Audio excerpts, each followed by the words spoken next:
علیکم ورحمۃ اللہ وبرکاتہ۔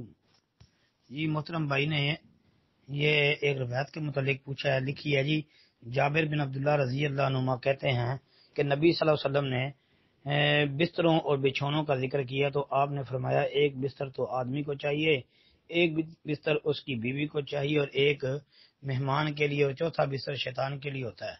کہتے ہیں جی اس حدیث کی تحقیق اور تخریج یہ کر دیں۔ جی محترم بھائی یہ روایت بالکل صحیح ہے، ہاں صحیح مسلم کے اندر یہ روایت جو ہے آتی ہے، کتاب اللباس نکال لیں صحیح مسلم سے، حدیث کا نمبر ہے 2084۔ جی صحیح مسلم 2084 نمبر حدیث ہے کتاب اللباس میں۔ اس کے علاوہ یہ مسند احمد کے اندر 14124 نمبر پر اور 14475 نمبر پر آتی ہے۔ پھر سنن نبی داود کے اندر 4142 نمبر پر یہ روایت موجود ہے۔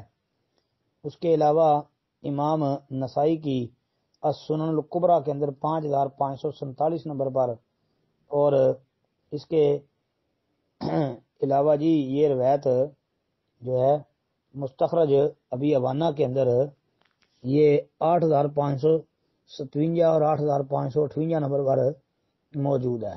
صحیح ابن حبان کے اندر بھی یہ روایت 673 نمبر پر، امام بہقی کی کتاب الآداب جو ہے 524 نمبر پر، امام بہقی کی شعب الایمان میں بھی یہ تقریباً یہ کموں پہ کوئی 4-5 دفعہ حدیث آتی ہے جی، مثلا 5882 اور 5883 نمبر پر دیکھ لیں، اور اس کے علاوہ بھی موجود ہے۔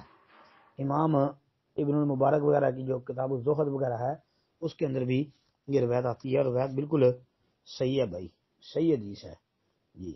اور سنن نبی داود کے اندر اس کے جو الفاظ ہیں وہ یہ دیکھ لیں، فراشن للرجل و فراشن للمرأة و فراشن للضعیف والرابع للشیطان جی۔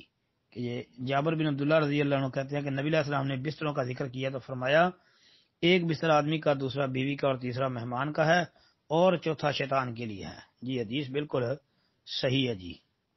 السلام علیکم ورحمۃ اللہ وبرکاتہ۔